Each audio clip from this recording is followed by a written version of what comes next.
So picture this. I'm standing in the middle of a massive mansion, holding a broom, while the billionaire's son smirks at me like I'm his personal entertainment channel. And honestly, this is not what I signed up for. Stick around, because this summer job turned into the weirdest, funniest, and most confusing thing that's ever happened to me. Hit that like and subscribe button. Trust me, you don't want to miss this. So there I was, clutching my brand new work uniform, sweating bullets because I just landed the most random summer job ever, housekeeping at some billionaire's mansion. Yeah, I know. Me, housekeeping. I could barely keep my own bedroom floor visible. The mansion looked like it ate my whole neighborhood for breakfast. It had fountains, statues, and more windows than my entire apartment building. Honestly, I thought I'd signed up for cleaning a normal house, not a palace.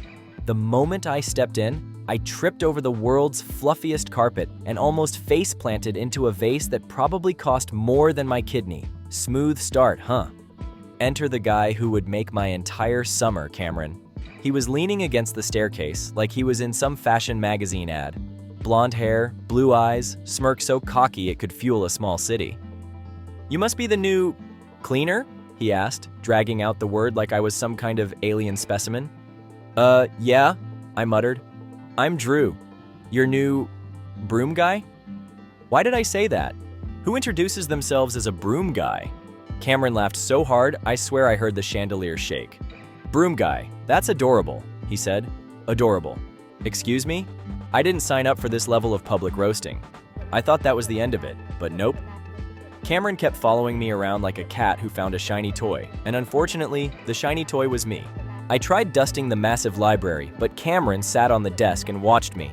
I tried vacuuming the rugs. He walked in circles around me. Honestly, the guy was allergic to minding his own business. "Do you seriously not have hobbies?" I snapped. Cameron grinned. "This is my hobby now, watching broom guy." I considered suffocating him with a pillowcase. And of course, the mansion staff noticed. I caught two maids whispering and giggling every time Cameron checked on me. "Yeah, real subtle, guys. Thanks." The worst part? My boss, aka Cameron's dad, was never around, which meant Cameron basically ran the house. Translation, my actual boss was him. One time, he ordered me to test the pool water by jumping in, fully clothed. Spoiler, I did not. Another time, he asked me to dust his video game controllers. I told him, "Dude, that's literally just you being lazy." He shrugged and said, "Exactly?" Honestly, I should have quit. But the mansion paid ridiculously well. And okay, maybe Cameron was annoying, but he was also ridiculously charming. You didn't hear that from me.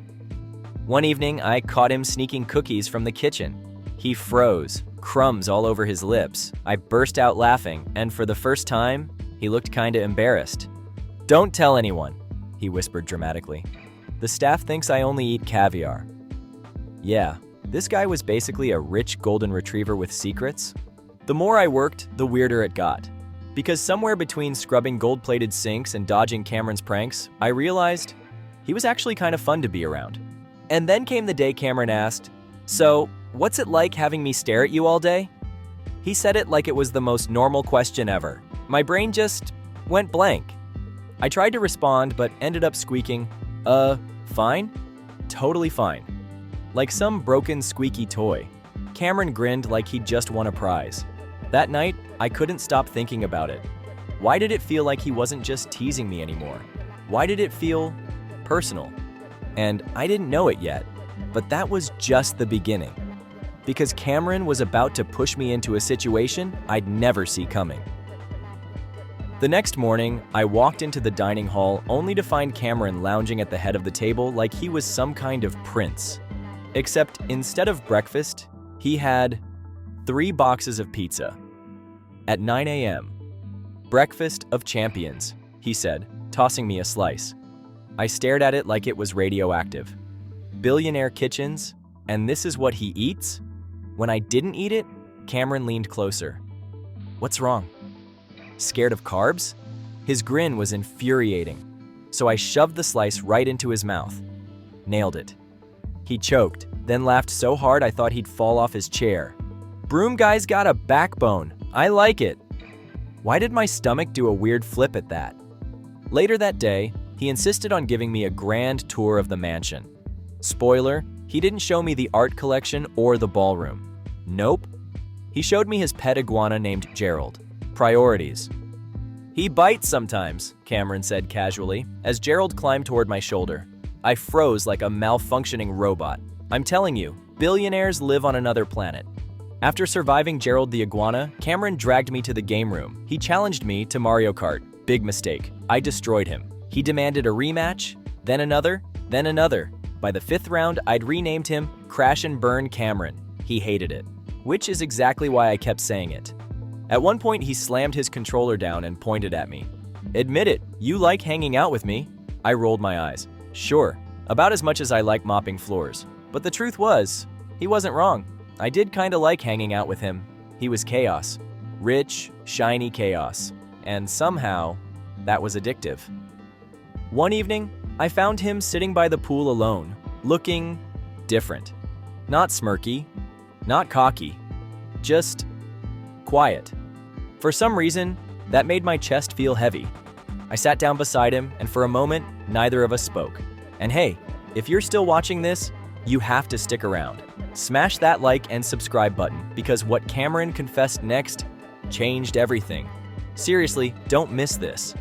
"Sometimes," Cameron said quietly, "I feel like everyone only sees the money, not me." And just like that, the Smirk Master was suddenly human, vulnerable, and I didn't know what to say. I finally muttered, "Well, I see you. And honestly, you're annoying." He laughed, and the tension broke, but his eyes lingered on mine a little too long. The next morning, I woke up to find Cameron standing at my door holding pancakes. He said, "Breakfast in bed, broom guy." And I swear I almost threw the plate at him. "What do you want?" I asked. He smirked. "Nothing. Maybe just your company." Who says stuff like that? My brain melted on the spot. I thought the staff would roll their eyes at this, but nope. They were basically shipping us at this point. I caught one maid whispering, "They're kinda cute together." I almost died. Later that week, Cameron insisted on teaching me how to play tennis on the mansion's private court. Spoiler, I was terrible. Like, hitting the ball over the fence terrible. He laughed so hard he dropped his racket. Then he jogged over, put his hand on mine, and said, "Here, let me show you." Cue my heart doing Olympic gymnastics. I swear, I forgot how to breathe. And when I accidentally hit the ball straight into his chest, he just grinned. "See? You're already hitting on me." I wanted the earth to swallow me. By now, I was starting to accept it. Cameron wasn't just teasing anymore. He was interested. And maybe deep down, I was too. But I couldn't admit it, not yet. What I didn't know was that things were about to escalate, because Cameron had a plan, a ridiculous, over-the-top plan that would drag me right into the center of his world. A few days later, Cameron stormed into the staff lounge like he was on a mission. He pointed at me and said, "Pack your stuff. We're going on a trip." I thought he meant the grocery store. Nope. His trip was to the family's private beach house. Apparently, Cameron thought dragging his broom guy along for a weekend getaway was a great idea. I called it kidnapping with snacks. The beach house? Yeah, it wasn't a house. It was practically a luxury resort with an infinity pool, glass walls, and an ocean view so pretty it made my Wi-Fi back home cry. "So, why exactly am I here?" I asked. Cameron grinned. "Simple. You're my +1 for the weekend." "Excuse me? Since when did I sign up for boyfriend auditions?" Turns out, Cameron's rich friends were all gathering there, and he, brace yourself, had told them he was already dating someone. Guess who was now the unpaid actor in this rom-com scam? "Don't worry," Cameron said, smirking. "You just have to hold my hand sometimes." I nearly choked. "Hold your what now?" That night, his friends arrived. I was sweating buckets. But Cameron?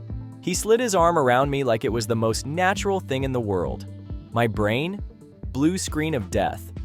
The friends were all ridiculously perfect looking. And of course, they started asking questions like, "So how did you two meet?" I panicked and said, he hired me," which sounded bad. Cameron saved me by smoothly saying, "Yeah, I couldn't resist his charm." Charm? Where? I looked like a mop with legs. After everyone left for the night, I cornered him. "Why drag me into your soap opera?" Cameron just shrugged. Because you make me laugh, and you don't fake smile at me like everyone else." I froze. My heart did that weird flip again, and before I could stop myself, I muttered, "You're insane." He grinned. "And you like it." Ugh, he wasn't wrong. The next day, Cameron dragged me out to the beach. "Race you to the water!" he yelled, sprinting ahead. I stood there thinking, rich boy challenges broom guy to a sprint. Spoiler, I lost. Of course, I tripped and face-planted right in the sand. Cameron nearly collapsed laughing. He helped me up, brushing sand off my hair like I was some lost puppy. Then he suddenly stopped laughing. His hand lingered on my hair. His smile softened. For once, no jokes, just silence, and my heart was pounding like crazy. I panicked and splashed him with seawater. Classic Drew move.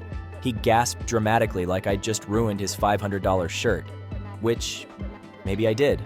That turned into a full-on splash war. We were laughing so hard I almost forgot about the whole fake boyfriend act. Almost.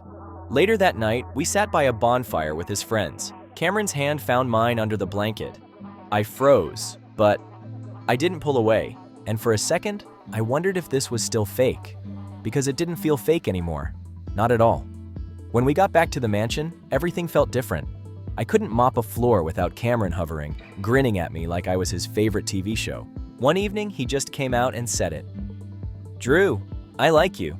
My brain short-circuited, but my mouth? My mouth said, "Took you long enough." Wait, did I just say that out loud? He burst out laughing, then pulled me into the most awkward, ridiculous, wonderful hug ever. I stood there frozen like a malfunctioning robot while he squeezed me tight. And the weirdest part? It felt right. Like maybe the broom guy and the billionaire's son actually made sense together. Against all odds. Of course, the staff was watching from the corner, whispering, "Finally." I wanted the marble floor to open up and swallow me whole. But Cameron? He just winked at them. And that's how my random summer job as a mansion housekeeper turned into the craziest, funniest, and most unexpected thing in my life. Honestly, if you enjoyed hearing this chaos, make sure to hit that like button and subscribe. You won't regret it.